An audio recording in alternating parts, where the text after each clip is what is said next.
Oui, bonsoir à toutes et à tous.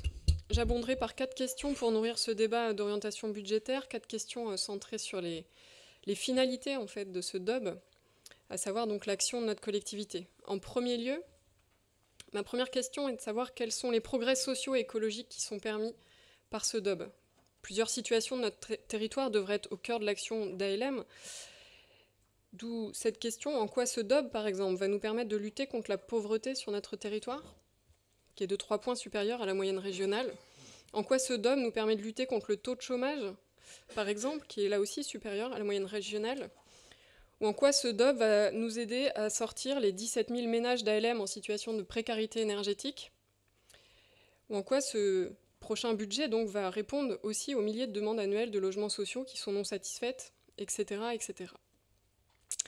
En second lieu, cela a été déjà un petit peu dit, mais alors que tout change et que vous déclarez donc vouloir accélérer la transition écologique, quelle inflexion opérez-vous dans ce DOB? Quelle accélération de la rénovation thermique, de la lutte contre la précarité énergétique, de l'insertion professionnelle, des logements sociaux, des pistes cyclables sécurisées à l'échelle de toute l'agglomération?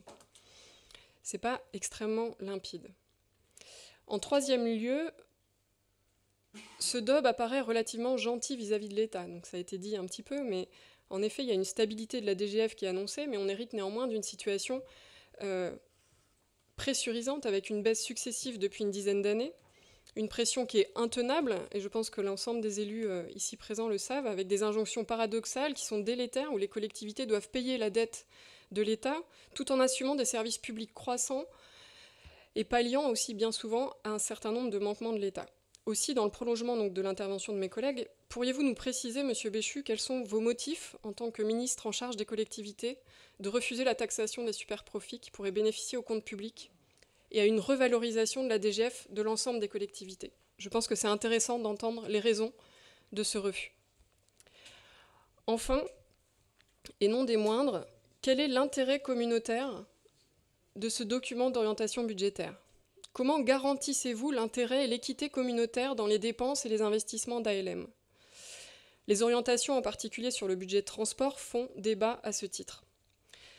Le budget, vous l'avez dit, est extrêmement tendu sur ce secteur, sur la politique transport. Nous avons donc un tramway partant d'Angers et allant à Angers, qui fige les capacités d'action sur le budget de transport de l'agglo et qui va donc prendre les 8 millions par an sur le budget principal pour être à l'équilibre. Donc toute l'agglomération, tous les contribuables de l'agglomération viennent donc payer un projet angevin qui améliore la qualité de vie à Angers, qui baissera peut-être les émissions de gaz à effet de serre si elles sont accompagnées, et qui participe donc à coup sûr, ce tramway va participer à faire monter les prix de l'immobilier de la ville-centre et va conduire, du coup, par effet rebond, les ménages à s'installer plus loin, en deuxième, troisième couronne, sans aucune solution de transport collectif et sans moyen de s'affranchir de la voiture individuelle. C'est ce qui ressort également de l'enquête mobilité avec un allongement des déplacements, de la distance des déplacements, qui s'explique notamment par l'enchérissement du pôle centre. En somme, nous avons donc un budget transport construit depuis plusieurs années maintenant sur ce principe vicieux où toutes les communes payent pour un projet de tram angevin qui, malgré une intention évidemment louable, au départ, contribue à renforcer la dépendance à la voiture des communes qui sont non desservies par le tram. En cela, une plus grande attention doit être portée aujourd'hui sur l'équité du financement de la transition écologique et sur ses effets rebonds, sur les effets rebonds de chaque action afin de les limiter.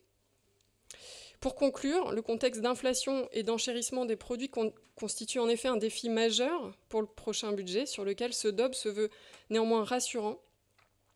Mais il nous laisse sur notre faim quant aux arbitrages et à la manière d'atteindre les défis tant sociaux qu'écologiques que nous devons relever. Je vous remercie.